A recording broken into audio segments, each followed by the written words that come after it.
And the number of ribs, which I thought was interesting, it's the same as like the number of fingers in Midjourney. If you can recreate the number of ribs accurately, then your model's good. Then we know we've trained it well. Welcome to the Edge of Infinity, a podcast of builders talking to other builders in the AI space. Together, we discuss where the field is at today and make predictions about how things are going to look like in 5, 10, 100 years' time. I'm your host, Lina Avancini-Colucci. Thanks for joining me as we imagine the future of AI together. Today, our guest is Professor Akshay Chaudhari of Stanford University. Akshay leads the Machine Intelligence for Medical Imaging group at Stanford. And Akshay and I actually both did our PhDs on MRI at the same time, but on opposite coasts. And during our PhDs, there actually wasn't much deep learning in the field of MRI. The first paper came out maybe middle to end of our studies, but that has certainly changed in the past 7 to 8 years, and Akshay has been a leader in applying deep learning to medical imaging. And so we talk all about that. We start out by talking about one of the coolest applications of Stable Diffusion that I've seen. What Akshay did is modify Stable Diffusion to generate synthetic images of chest x-rays, and then he actually trained classifiers on those images. We talk about using deep learning to speed up MRI scans and have them take a fraction of the time that they do today. We talk about ideas for how to make use of the massive data sets that are just sitting in hospital warehouses today. We talk about where the future of computer vision is going. We talk about what Akshay is jealous about that the natural image community has that he wishes he had on the medical imaging side. And then we end by talking about favorite papers from the past 6 months, advice for people wanting to get into the AI space, and then tips for how to stay up to date with the absolute fire hose of AI advancements happening right now. You can find the full show notes, and what I mean by that is the full transcript for this episode, plus links to everything that we talk about. Papers, resources at blog.infinity.ai. And without further ado, I hope you enjoy my conversation with Akshay. Akshay, welcome to the show. Thanks for having me, Lena. Excited to be here today. I wanted to kick things off by rewinding the clock a little bit. I was reflecting back at a conversation we had, and this was back at your birthday party, so back in October. And you made a comment that diffusion models were the most exciting technology that you had seen in a really long time. And so just to orient ourselves a little bit, this was about a month after Stable Diffusion had been released into the world. I wanted to ask, why did you make that comment back then? And is it still true now, 10 months later? Yeah, it's first of all crazy to think that that statement was less than a year ago.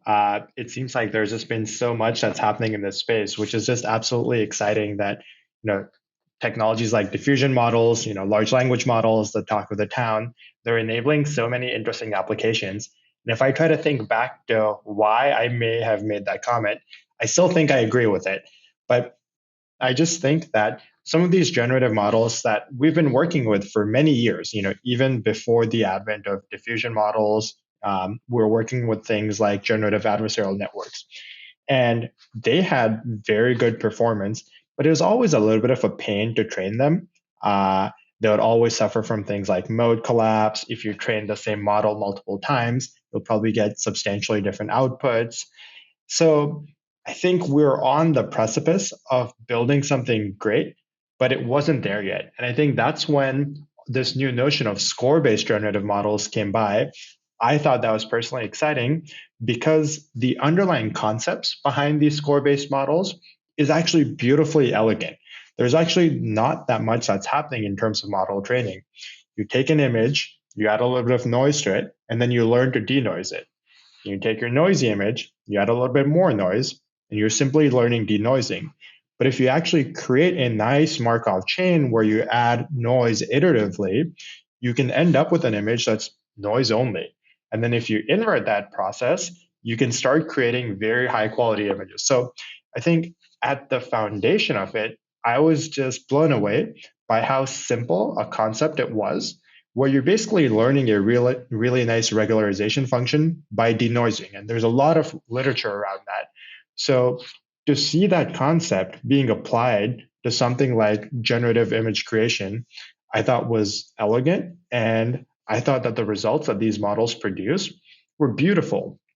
And I think the last part of why I made that statement back then, and I probably still subscribe to this philosophy, is it's actually really straightforward, or maybe not straightforward, but it's easy to be able to control the generative capabilities of these diffusion models too. So the original diffusion model is unconditional. You start off with an image, you add noise to it, and then you invert that process. And at inference time, if you start with noise, you don't really know what the output would be. But now, what if we had some really powerful text embedding that we can provide? What if we have some image embedding? So, this notion of being able to create models that have high quality outputs, models that could be steered using language or other inputs, and models that are relatively easy and stable to train, I think is a trifecta for what we need for good models in the future. So that's what I was excited about less than a year ago, but I think I'm still excited by those very same concepts. Yeah, so cool. And maybe for the audience, we just talk a little bit about the work you've done of applying these generative models to medical imaging. Yeah, I mean, I was very surprised at the quality of the images we're able to generate. And what we did for that project was that was a few months or maybe even a few weeks after the stable diffusion model had come out, where you can take in natural prompts like, a dog riding a unicycle in Times Square. And using that prompt, we can actually synthesize a very high quality image that corresponds to that prompt. So we started thinking, well, this model is very powerful, but is it helpful for us? I always try to think about projects with a healthcare focus in mind. That's really the ethos of the research I try to do. Can we build new technologies to be able to help improve how we perform healthcare?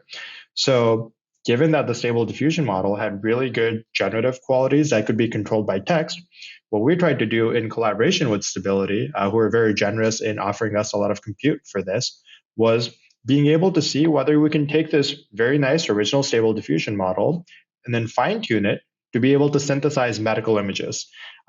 There's quite a few parameters that we had to optimize for in just trying to understand what part of the model we should be fine tuning. Is it the text encoder we need to fine tune? Do we need to fine tune the VAE? So maybe spare the audience the details for now. But we were shocked that using a few tens of thousands of images of chest x-rays, we now had a model where you could enter in a radiology report and you could synthesize an image that corresponds to this radiology report. And now we've been doing more and more work in that space to try to see whether we can build these generative models where the input is something that's human defined and we can compose prompts in different manners. So I think it's fantastic as a great new tool that can enable a lot more downstream applications in the future.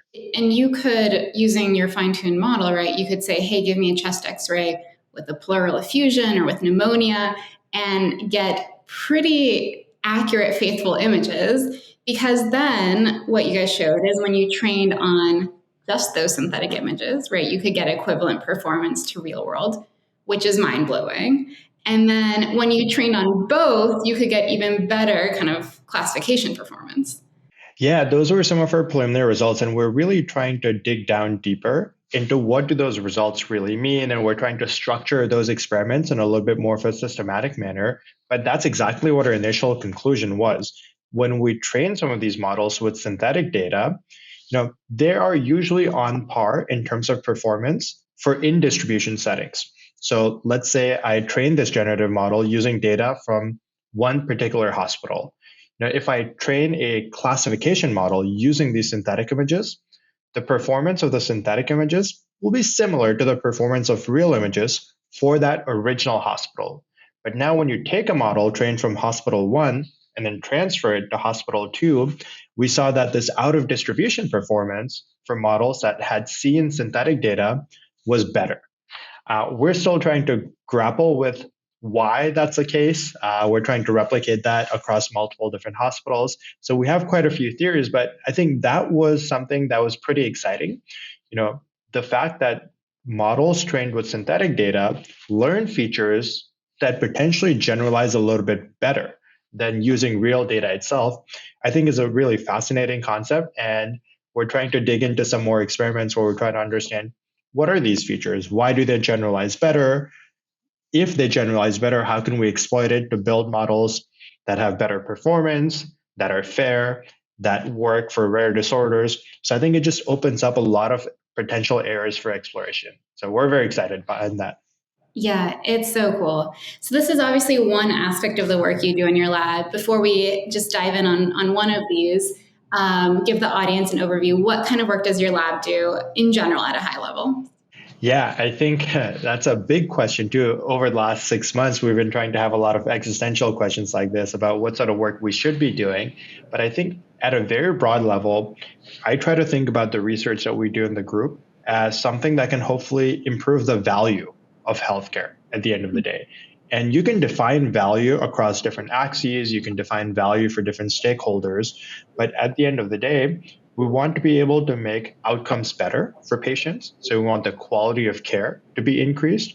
And at the same time, we want better value in terms of utilization. So can we make healthcare less expensive? Can we make healthcare more accessible? So those really are the very high level questions and motivations that drive a lot of research projects in the group. What that translates to on a day-to-day basis is typically thinking about questions like, how can we make a lot of the imaging studies that we use for imaging diagnostics faster? Specifically, a lot of the research that we do focuses on radiology. I have a large background in magnetic resonance imaging, similar to you. So we've had many nice conversations about that. So despite MRI being a great tool, it's still a little bit inaccessible for major parts of the world. And even in places like the Bay Area, if you go to an average hospital, a hospital can only maybe run 10 to 15 MR scans per day. The reason for that is because each scanning protocol takes anywhere from 30 to 50 minutes of scan time. So given some background in the underlying physics, given some background in computer vision, can we actually take this 30 to 50 minute MR slot per patient and then reduce that to 15, 20 minutes or so and try to get the same diagnostic information, or in some cases, even more diagnostic information than what's available. And I am particularly excited by that because it makes MR more of an accessible tool. We can scan more patients. Patients have to wait shorter durations to get the clinical answers that they need. So that's a major area of work that excites us. And then at the same time, a lot of these medical images are acquired daily across hospitals. And usually, we're only asking very specific questions as to why we're acquiring those images. For example, if you happen to go to the ER complaining of stomach pain, which is a very common indication for patients presenting to the ER, you might get a CT scan to rule out whether or not you need an appendix. But then after you get the CT, you don't really look at it any further. You mostly put it in some cloud warehouse and it sits there. What we're seeing is if you actually take all those images, you combine that information that we can extract from those scans with the patient's medical record, we can actually try to predict what will happen to that patient in 5 years' time, what will happen to them in a 10-year duration, because we now have this fantastic glimpse into their physiology, into potentially new biomarkers that are predictive of future disorders. So we're trying to do more with the same data sets that we have already. So could we think of this as a potential screening test? And if someone is at a high risk for disease, let's intervene today when they're relatively healthy, rather than having them present to the hospital for a heart attack, where the patient outcomes might be worse, there's more cost to the healthcare system. And these are the major application areas of a lot of work we do. And I always like building new technologies to be able to enable some of these questions. So we're very excited by everything that deep learning has to offer. And we just want to be able to make a lot of these deep learning tools more robust, more generalizable, and have them work even when you don't have large training data sets. So what can we do to understand the representations that can be extracted from these images? So a lot of work focuses on representation learning, using images. More recently, what can we do when we have imaging data, language data, medical records data? So a lot of the major application areas we focus on are really driven by what sort of new tools we can build. So maybe a very long answer to that question, but happy to dive into anything deeper too. No, that was really great. And just because, I mean, this is a topic of interest to me, and I want to make sure the audience understands too. Maybe explain what is MRI and why is it the most beautiful imaging modality of all time? Oh man, now I have to pull up some slides for this. I think at Stanford, you could take around 15 to 20 classes just talking about the physics of MRI. But at a very high level, MRI tries to image the hydrogen atoms in your body. Each atom is not just a little atom that sits there in the body. It's actually always processing. So it's kind of like it's a globe that will always keep spinning. And if we think back to our basic physics lecture, whenever we have a charge that's spinning, it creates a magnetic field orthogonal to the direction of the motion. So all these tiny hydrogen atoms end up creating a magnetic field. And if we think of these atoms as singular units, the magnetic field that's created is very small. It can't really be measured. But when we create these large magnetic resonance imaging devices, they're usually on the order of 1.5 teslas or 3 teslas in terms of the strength of the magnet. And just for reference, that's around 10,000 times the magnetic field of the Earth. So they're very big magnets. Once we put patients in these magnets, we can actually start measuring these hydrogen signals. And that's essentially the image that we end up creating in MRI, which is a distribution of these hydrogen atoms. And once a patient is in this MR scanner, we can actually perturb that signal in many different ways. And we can image the body with very high resolution and with very high signal contrast. So for example, if I'm trying to look at a slice of my brain, I can have the same slice being imaged with multiple different settings where in some scans, my white matter might look similar to the gray matter. But in a different scan, those two tissues will have very different signal intensities. So the fact that we can generate high resolution images and we can manipulate the image contrast makes it a very powerful tool for diagnostics and prognostication too. Yeah, amazing. I mean, it's one of the coolest imaging modalities in my mind. There's no known negative side effects, right? No ionizing radiation. And it's stunning how, we can kind of leverage these basic physical properties and literally get these hydrogen atoms, like these water molecules inside your body, to give us information about their state and get these beautiful images of the inside of your body. It's still mind-blowing whenever I think about it. It's amazing to me that it still works because, the type of signal data that we acquire in an MR scanner is not actually an image of the actual brain. So for example, if I'm it's very different than the cameras that we have on our phones. If I'm trying to take a picture of a scene, I can directly capture the photons that come from whatever scene I'm imaging. But in MRI, we end up sampling the Fourier transform of that particular slice. So whenever I deal with the math, I'm still amazed by the fact that we can build magnets to be able to be so sensitive to these hydrogen atoms and then have the mathematical formulations to convert that raw data into something that's meaningful and that's something that we can perceive. So it's beautiful. Agreed, 100%. So your lab, as you were saying, its overall goal is improving health outcomes, right? And so you have a couple of different ways that you target and approach that overall goal. Faster imaging, faster MRI scans. You can use deep learning and different algorithms to do that. Predictive modeling of using information longitudinally across time.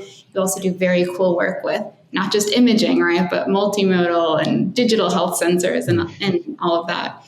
And figuring out how deep learning can kind of be used to ask better questions and improve kind of health outcomes. Is that right? Yeah, maybe I should start using that answer when people ask me, what do I do in my lab? But talk to Lina should be my go-to. Well, let's project out a little bit. So let's project out 5-10 years.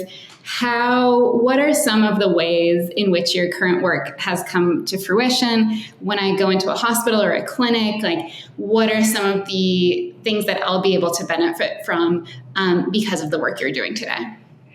Yeah, and then I will definitely say that there's a lot of people that are involved in the field, and I'm just one of them. So I think it's a collection of all of our efforts that will really make an impact in healthcare. But something that we're starting to see right now, already in a pretty wide scale setting, is some of these accelerated MRI protocols that I talked about. So typically, an EMR protocol might take 30 minutes of scan time. We've been working for many years, along with many colleagues around the world, on being able to come up with new methods where we can accelerate that image acquisition.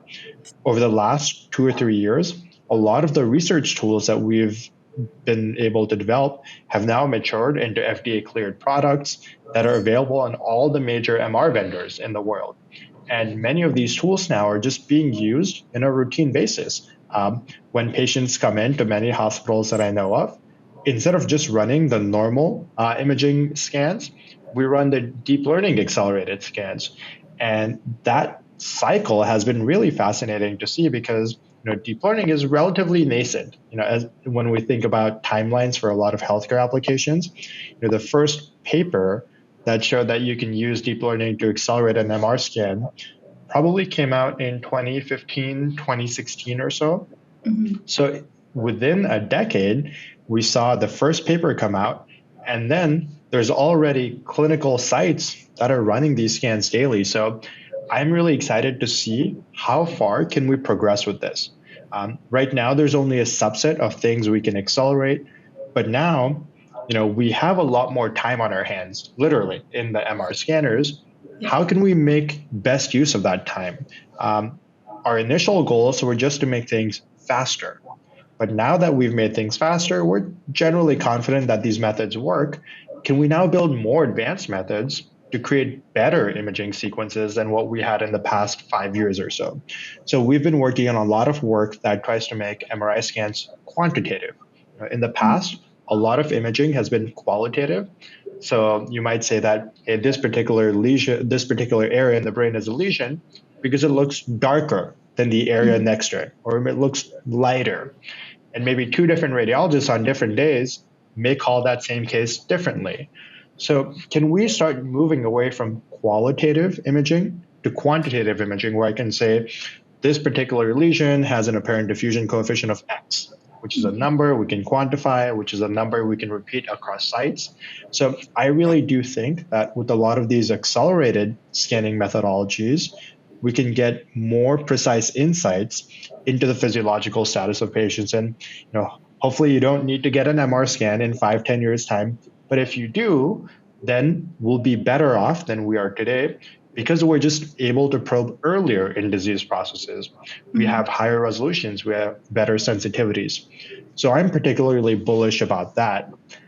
And then the other set of projects that we're working on, which is using some of these imaging data sets for predicting what happens to patients. Everyone has been building risk models for years and years time, and there's always something to be learned.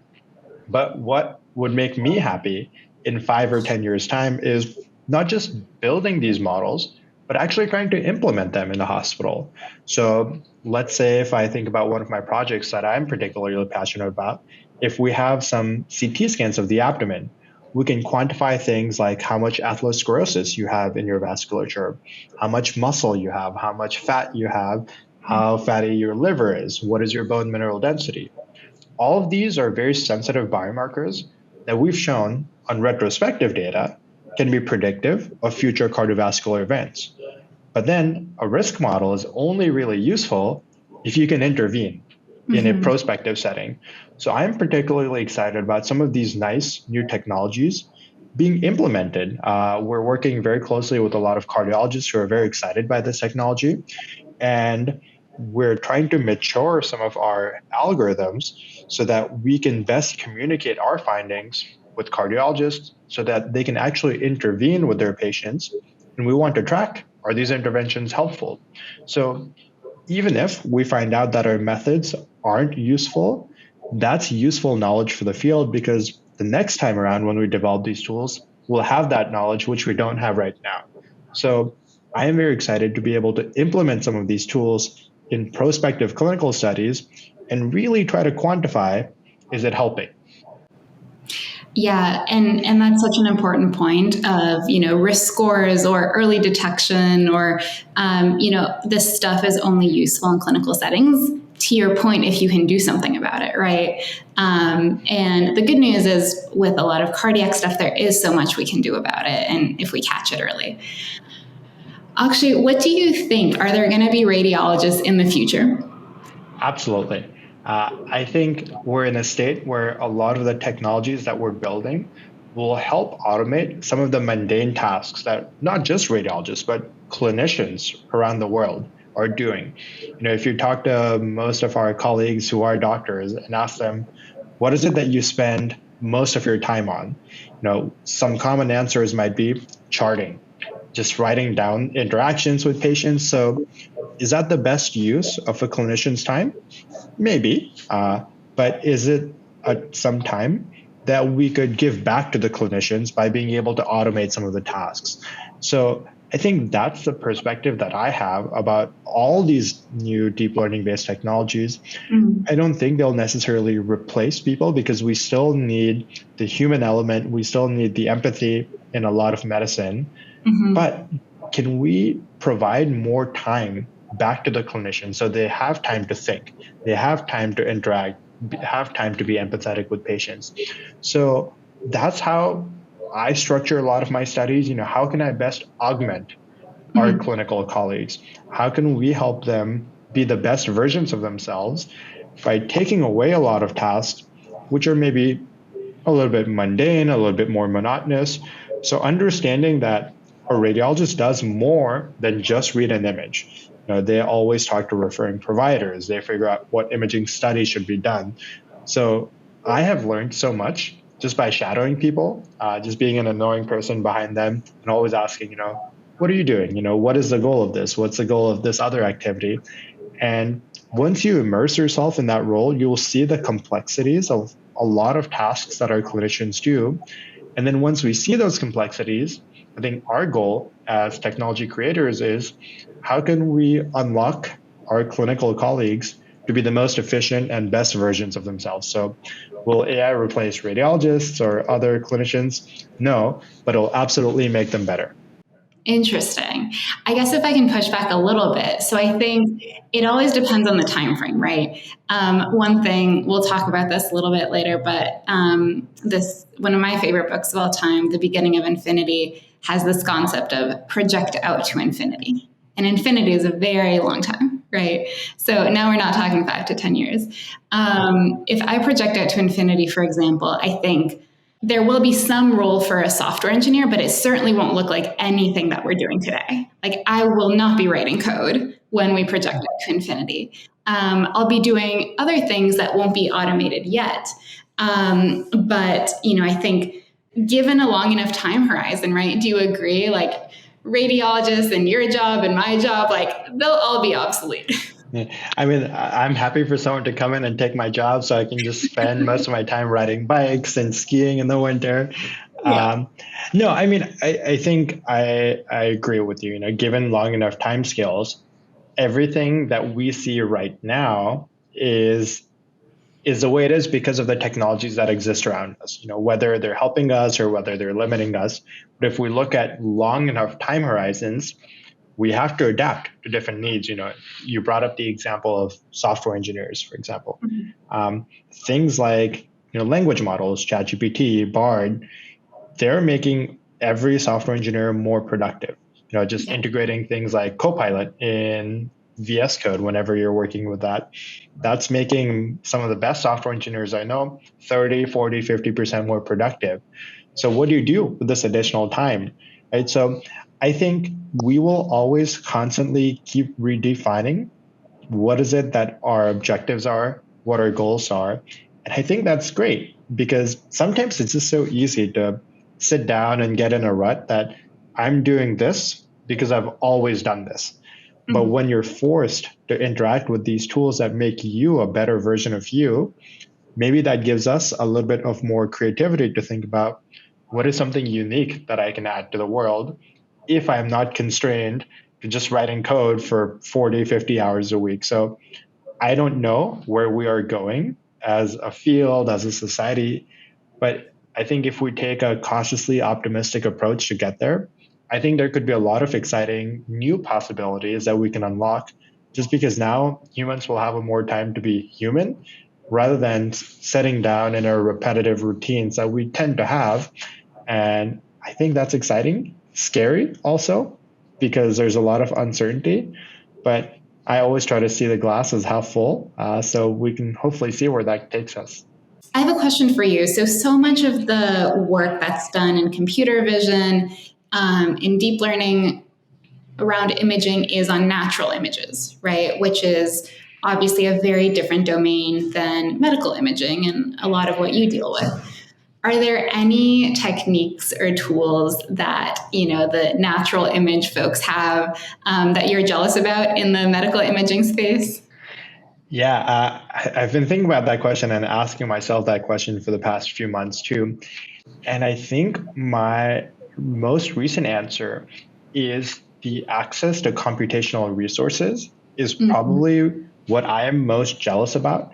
And it's not just the question of having a few A100s that you can spin up at any given time. I think it's the fact that this is all patient data. So this is all private, this is all confidential. We have large data sets. I work at Stanford Hospital. We have a fantastic IT team that allows us to get access to data relatively quickly so that we can do research. But being able to scale some of that computational infrastructure, being able to use that data with different cloud providers, I think there's a lot of hoops that we have to jump through, and I think rightfully so, because we are very fortunate and blessed to be able to work with patient data, to be able to follow the lives of so many patients.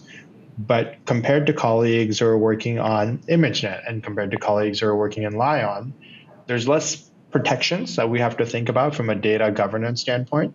So while I respect all the data sets and the privacy laws, I think that's what maybe makes me a little bit jealous about how easily one can compile data sets and just start using them. I think there's a lot of work to be done to be able to enable those similar processes in healthcare. But I fundamentally see why those challenges exist, right? Because HIPAA is a very reasonable thing to be able to care about. So we always have to be able to work within these constraints. And I imagine if all the people in the world had access to healthcare data sets the way they do with ImageNet and with Lion and the Pile, I think the pace of advances that we'll see will just be massive. So I think that's almost a responsibility on people like me and other people at academic centers to see how can we help with that? How can we help people across the world get access to this data so that everyone can do the research? What we're seeing over the past 5-10 years is if you put data sets online, people are committed enough and people have time to be able to work on those. So why not create these large data sets for the community? Why not inform them about what can we actually do with this data? How can we try to solve real clinical questions? But we're not there yet. And I'm excited to be able to do my part to be able to help get the field over there too. And you've done some work on creating some of these data sets, is that right?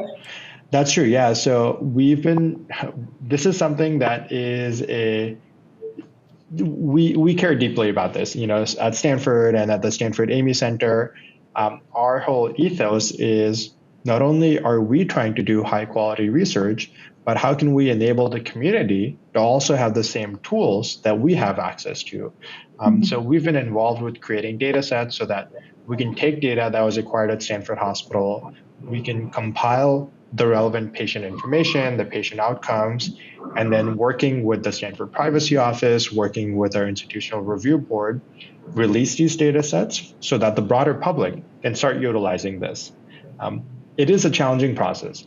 It takes a lot of time that you're not necessarily always incentivized for, but we feel strongly about it. And it's been really nice that once we've released a data set, we've had a very great response from the community. They've started using these data sets in ways that we had never even thought about. And I think that's really the benefit that I see of being able to provide to the community, because we typically have a pretty narrow focus on what can we do with the tools we have. I always feel like I have blinders on, and sometimes I'm scared to look to the right or left. But if I just put some of our tools out there, there's 100 people in the world that are smarter, more creative than us. So why not have them the ability to work with us? So it's a slow process, but hopefully a rewarding process. But maybe ask me again in 5 or 10 years, and maybe my answer might be different. Yeah, well, I think it's interesting because we have seen so much progress happen so quickly as a result of open source, right? Certainly in the past, 9 or so months. And so, to your point, I think we really see the power of just getting so many eyeballs and so many kind of brains working on data sets or models that it's cool to think about what if all of those minds could be targeted towards improving medical imaging and improving kind of health outcomes. Yeah, 100% agree with that. And I really almost see this as a democratization of knowledge. If we look at how healthcare research was performed even 10, 15 years ago, I don't think you need to have a PhD or a master's, an advanced degree to be able to meaningfully contribute to the world. If we have a potential of just open sourcing some code, open sourcing some data sets, people all over the world, regardless of what their background is, will have unique insights. They'll have unique skills of their own. So why not have them use all of this? It's fascinating, in the Bay Area too.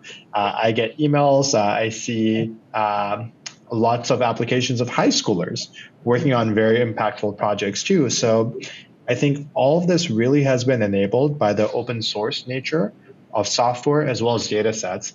And I think those concepts will only get better over time. So we really have to rethink what is the role of education, what is the role of universities, research centers. But I think that's a fun and challenging problem to have.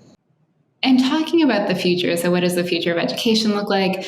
What do you think the future of computer vision looks like? Project out, maybe not all the way to infinity, but project out to the future. Are we still going to be collecting and labeling data? Are we still going to be training models in the way we think of that today? What is the future of computer vision? I'm really starting to see, and I don't think this is a unique observation in any way, that fields like natural language processing and computer vision, which were traditionally viewed as relatively disparate fields, are now coming together. A lot of the tools that we're using in both these communities are starting to merge. And I think a lot of data sets that we're working with also are moving towards this multimodal understanding. And I think that's where I really see the future going. Because if we think about humans, we don't perceive just by seeing. We perceive by listening, we perceive by feeling, by touch. And there's a lot of potential to get additional data beyond just visual data. There's a new class of models that are coming out almost every day that are multimodal in the sense that they have vision elements, language elements, audio, inertial motion units, amongst others. So I really feel that that's where the field is heading towards. Instead of thinking about this from a singular modality perspective, what are the insights that we can extract when we combine these multiple modalities better? How can we extract meaningful representations from language and have those help some of our visual representations and vice versa? And how can we scale this to other broader modalities? I think that's where the field is slowly but surely heading. It's constrained by compute and data, but I don't see those being as long-term problems. I'm sure things could be better short-term, but since there's enough incentives and excitement, I imagine that nearing infinity, we'll be able to fix a lot of those issues. And to your question about training models, do we still need to label data? Maybe that depends on the application a little bit and how that interplays with what sort of data sets you have. If we imagine that most of the data 10 years from now is still in the natural domain, then maybe we'll still have to label some data in healthcare. But instead of needing to label 10,000 examples of something, can I get by labeling 10? Can I get by maybe labeling 50? So maybe we'll still need labeling, but I imagine that the extent of labeling that we need to do will be substantially lower because of the new tools that we've been able to build. And if we get to a scenario where we can do a lot of zero-shot understanding, that would be fantastic. But maybe that shouldn't be the goal. Even if I have to label 10 exams, that's doable.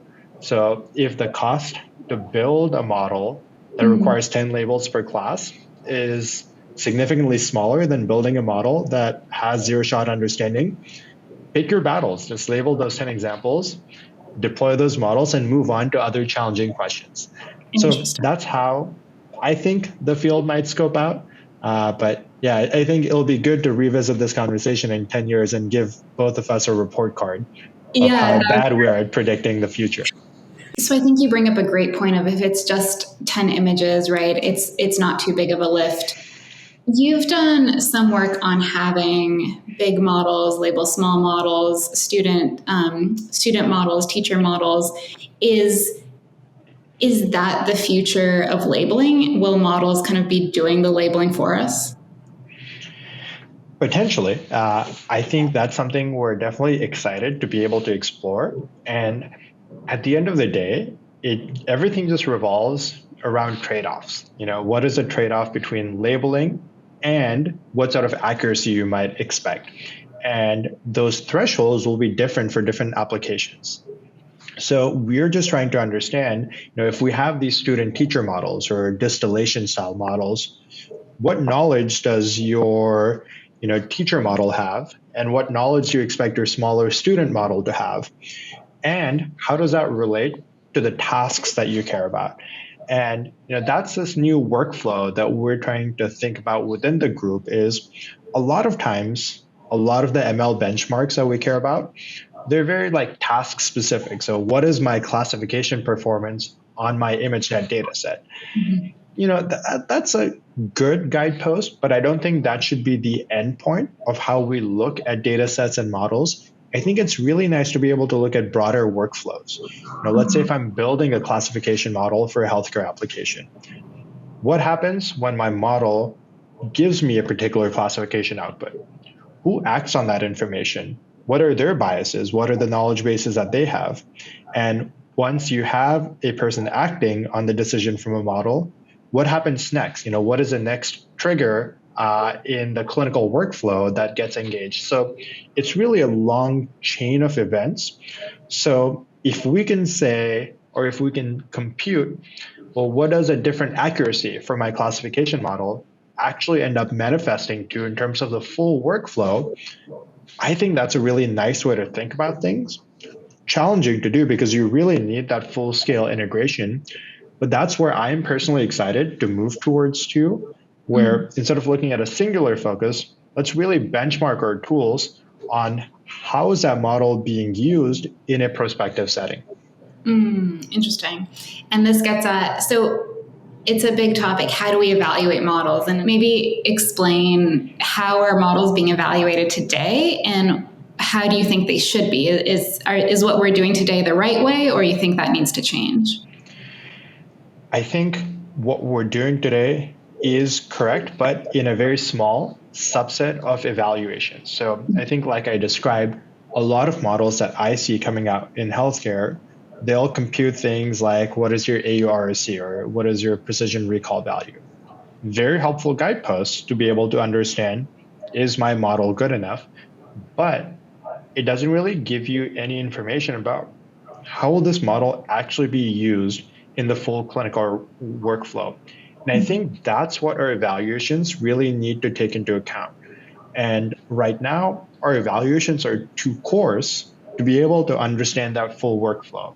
And maybe I'll just give an example of some of the work that we're doing with right now. We're trying to take some of our abdominal CT scans and trying to predict risk of future cardiovascular disease. And we do the typical things. We take some data sets, we split them into train, validation, and testing cohort, build models, and then evaluate their performance in terms of AURC, precision recall, in our test set. That gives us some very reasonable but coarse idea about what the performance is. But then when we go talk to a cardiologist, they might say, hey, your test set is too diverse. when I think about patients, I really try to stratify them in terms of what sort of pre-existing conditions do they have? How many times have they presented to the clinic? What have their chief complaints been? So instead of our benchmarks is pooling all these patients into one big bucket, each patient really is unique. Each patient has a very different life story. Each patient have different conditions that they come in with. So if we can benchmark our models based on these unique stories, can we at least think about different covariates and these different subgroups that exist within our testing sets and be able to say that, hey, on average, my model may not be good enough, but for this specific subgroup, maybe it's patients who have diabetes, they have they have hypertension, and they have a family history of cardiovascular disease. In that group, maybe your model is helpful if you stratify and restrict your patients just to that. So I feel like being able to really look at subgroup performance will be important. And then being able to evaluate multiple different metrics of model performance, I think is useful. And a lot of this, I think, is inspired by really nice work that's being done at Stanford outside of healthcare. So Percy Liang and team are leading the Center for Research on Foundation Models. And they recently put out a beautiful paper called Holistic Evaluation of Language Models. And that is, I think, a really good example of how we should benchmark models because they use, I forget how many language models they're using, but many tens of language models are evaluated for this across a variety of different evaluation criteria. So how factually correct are these models? How empathetic are some of these models? How do they work across different subgroups? So a lot of times, I feel like we try to simplify performance to one number. Mm-hmm. It's nice to have one numbers, but that number sometimes isn't expressive enough to give you an understanding of the true utility. So while it's good to compile some aggregate statistics, it's also nice to be able to have multiple different metrics of performance from different perspectives. And I really feel like that is what is lacking in healthcare. But this is changing. I think a lot of people have been inspired by how people are evaluating newer language models, prior language models, generative models, and really thinking of not just a single number, but a suite of different metrics that can help you evaluate and aggregate what some of these benchmarks are. So I'm very excited for that. And I'm excited to participate in that research, to be able to help push the community to be able to learn these good evaluation criteria.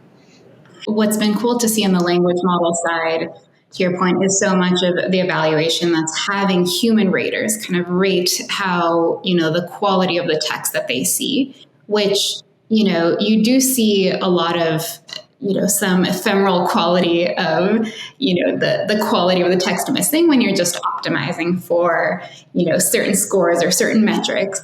And it makes total sense that you need to bring that to medicine, to healthcare, when the ultimate goal is not just that single metric or number, but it's how useful is this in clinical settings.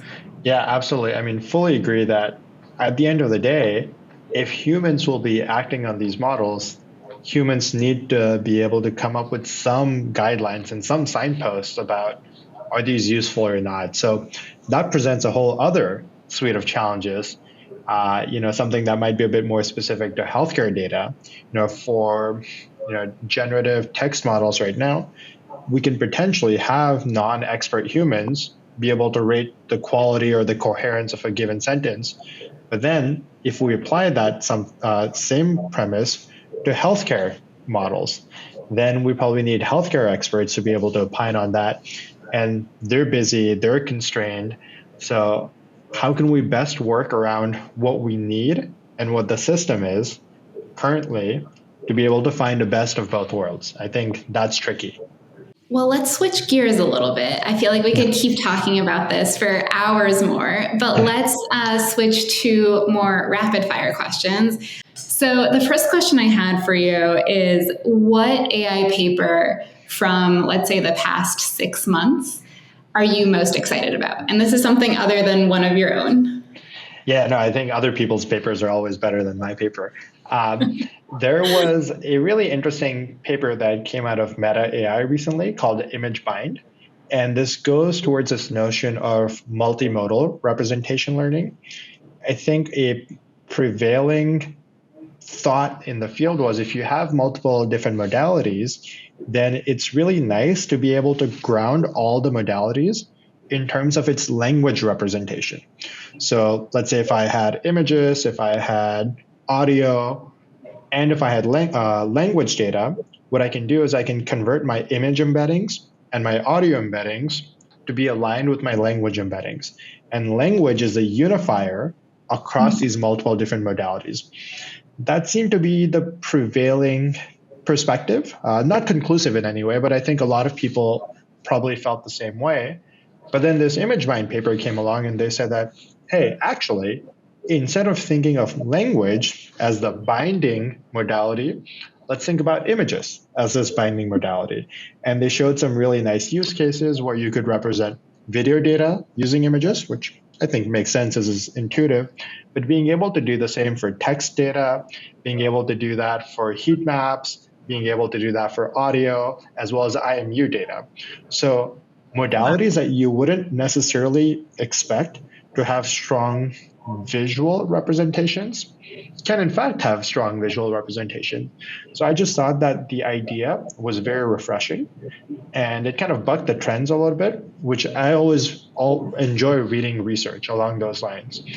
And I think just that whole research field is fascinating. And I'll cheat a little bit and try to talk about one more paper within a similar space, which is in contrast to being able to align all the embeddings into an image space.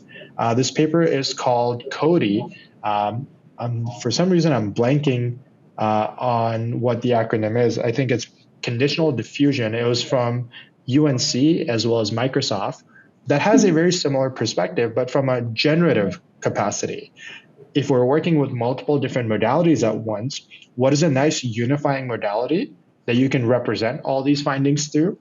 And they went with the language embedding to be able to unify all these different tools. But now you don't need unpaired data sets. You need unpaired data sets to be able to train these models. So it doesn't matter if you have images only, video, audio, text, just put them in this massive pot, kind of stir it a little bit, represent everything in terms of language, and then you have really good generative capabilities. So those are the two papers that I'm particularly excited about because they help answer a pretty fundamental question about what is the best way to do multimodal representation learning. And this field will keep evolving. And I am very excited to see similar ideas, even if they propose completely different modalities, because every paper pushes the field to think about newer ideas. So I really enjoyed reading both those papers. So cool. Yeah, I have 2 new papers to add to my reading list. I love it. Perfect. Yeah. Yeah. What are some of your papers that you liked over the past 6 months or maybe even a year? Ooh, turning the tables. Well, mine I think is fairly recent. I think I may have told you about this before, but the Voyager paper from maybe like 3 months ago. So it was NVIDIA, and it's essentially the most advanced AI agent built to date. The specific application that they had the agent do is play Minecraft. But the thing that was pretty mind-blowing to me is, first of all, concepts like AutoGPT or Baby AGI, people try to have like one LLM in a while loop that does everything. Part of what made Voyager so advanced is seeing the different LLMs that they had work in concert. So it's really an advanced agent is really an agent system. Mm-hmm. So that was really cool to see. And each kind of LLM has a very specific job in that entire kind of in that entire agent's role. The other fascinating thing for me was how it really solidified this concept of like learning through reasoning, where, prior to reading that paper, learning, I always thought meant back propagation, right? Now, all of a sudden, because we have these LLMs, which are these reasoning engines, we can actually learn, these agents can learn by reasoning about their environment, writing that information down and then building up a knowledge base over time. And that's how Voyager, this agent, is able to kind of advance in Minecraft, is figuring out base skills, writing that down, and then building on top like more advanced skills over time. And for me, that was magical because I now think about these models, not really how I used to think about models, but really as like a reasoning engine. They are essentially like our processor and, for a computer. And then you can start to, the field will have to invent all these other components over time. So, you have a processor, it's your reasoning unit, and then we have to invent flash and RAM and like all these other things that, I'm using the analogy for computers, but you can see these components working in concert to make really cool advanced AI systems. Yeah, and then maybe piggybacking off the question you'd asked me about, in the future, do you just see like one big model or multiple small models? Do you think that similar knowledge distillation process could be used here to build all the unique agents that are very good at the tasks that only one agent needs to know? Is that where you see the field moving? Yeah, totally. I mean, I think, these subsystems, what I'm seeing, and also just in kind of playing around with things myself, is I do think they need to be pretty specialized. I mean, even just deciding if a task has been completed, that's like a specialized, set of reasoning steps that need to be completed. And so, you can either use a large model to kind of prompt it in the right ways, or, if, latency is a concern, cost is a concern, like the deployment hardware, you're limited, you can, distill from these big models into just very specialized, mini LLMs. So, I think that's probably how things will play out in the future with these agent systems. I still don't, in my mind, the future still probably looks like a few really massive embedding spaces. But in the short term, I think we'll just see, millions of hyper specialized small models that all very good at their one or two tasks, but then when you hopefully chain them together, they can perform like the big, knowledge unit that they are. Yeah. Fascinating. So next question for you. What advice would you have for, let's say, someone who is technical, but doesn't work in AI right now, and they want to get into the field? Let's say they're either a software engineer or they have a PhD in some computational field. What advice would you have for them for getting into the field of AI? Yeah, that's a good question. And I think it may also come down to what the person may want to get out of spending their time in the space of AI. Are they more interested in knowledge discovery? Are they interested in tool building? And I feel like these are really exciting times for both of these. When I talk about knowledge building, I guess it's a little bit more similar to traditional, academic research, understanding the whys and then the hows and being able to answer that.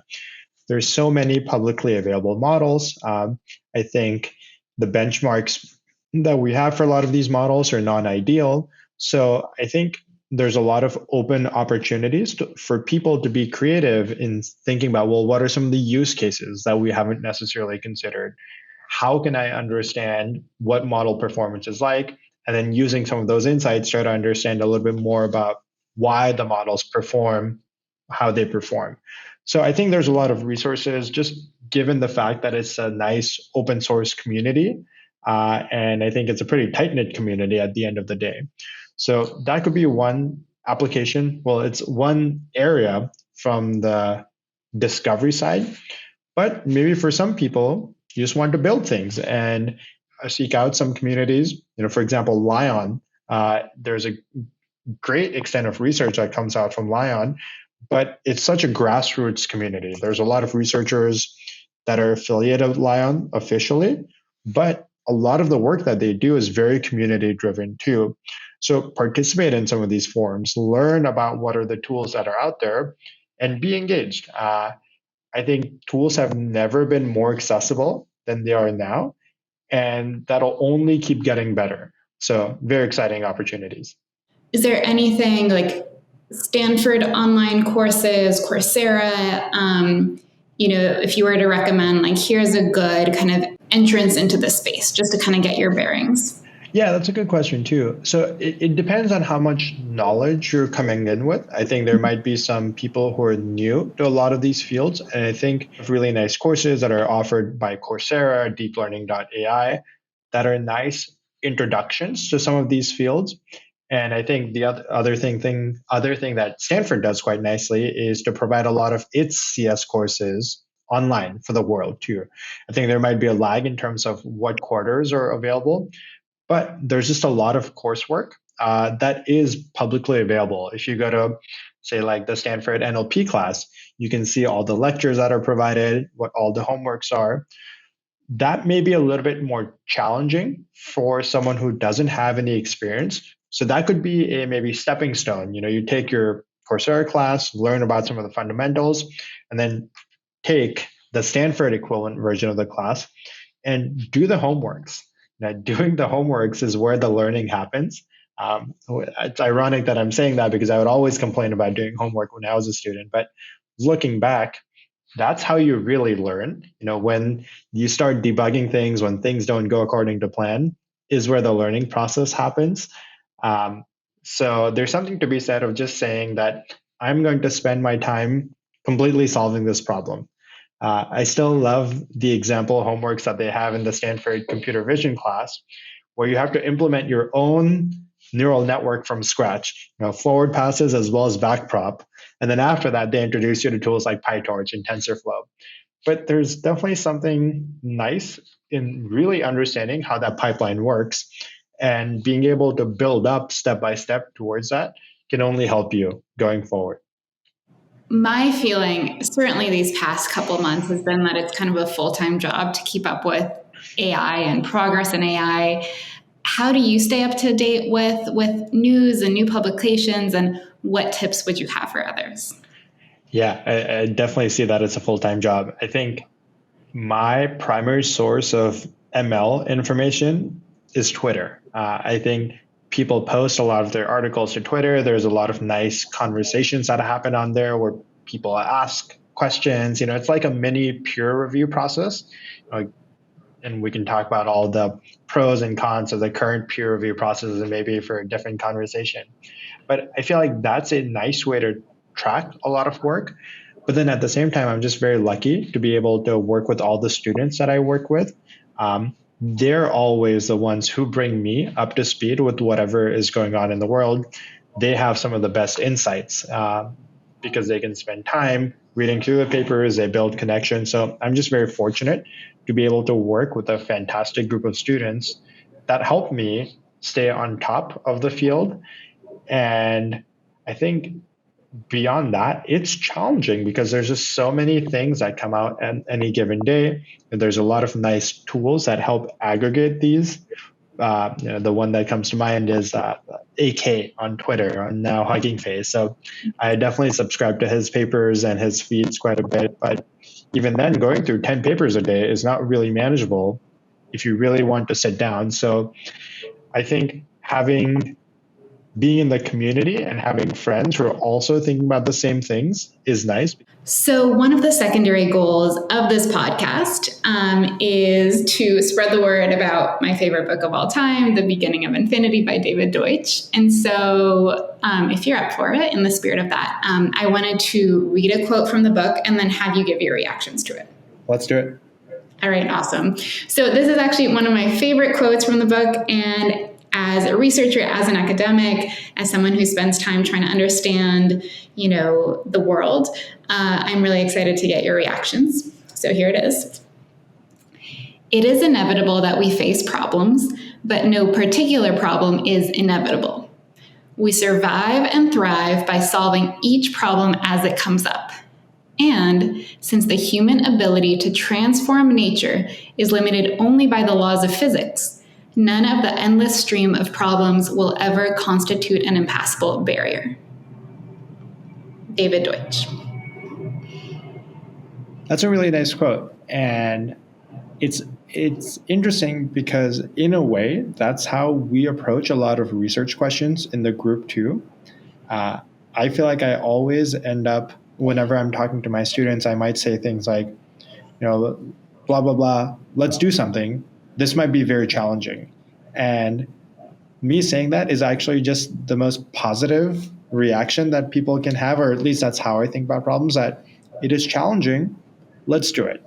And I really feel like, that's almost the role of academics these days, to be able to take some of these challenging problems and have a long-term view of being able to chip away at understanding what the answer should be. And in some situations, you'll succeed, but in some situations, you'll fail.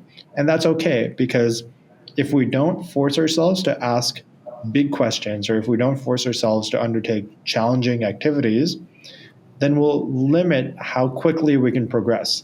So as long as we're okay with failure along the way, we should absolutely always go for trying to solve the most challenging questions of our time, because we're fortunate enough, at least in my setting, to have the resources and the infrastructure to ask some of those questions. And even if we can answer 1 out of 5, that's still better than where we were yesterday. And it's funny, we always joke around that if any of our experiments work on the first try, or if any of our studies work on the first try, we're not asking a hard enough question. So it really motivates us in the group and all my colleagues to ask big picture questions and to put ourselves out there and ask, well, what's the worst that can happen? We'll give it our best shot. And at worst, we fail, which is no different than where we started off with. But at best, we can help push the community forward. So I think a lot of the research that we do quite nicely resonates with that quote. And thank you for sharing that. Amazing. I love it. Well, Akshay, this has been so much fun. I always love chatting with you. Where can people stay up to date with your work, and anything you want to ask of our listeners? Yeah, I think a few different places. Like I mentioned, a lot of the knowledge that I gain about the broader ML community comes from Twitter. So I'm relatively active about posting some of the latest and greatest that we do over there. We have a lab website, the Stanford Machine Intelligence for Medical Imaging Lab, or my Google Scholar profile. Even if I forget to update my website, Google Scholar always has my back. So that's always a nice place to see some of the latest tools that we're up for. And I'm always open to chat with people. Find me on Twitter, shoot me an email. There's always more interesting conversations to be had. Thanks for listening to The Edge of Infinity, an AI podcast. You can find all show notes, transcripts, and resource links to all of our episodes at blog.infinity.ai. I'm your host, Lina Avancini-Colucci. You can find me on Twitter at Lina_Colucci. That's LINA_COLUCCI. Thanks for listening, and until next time.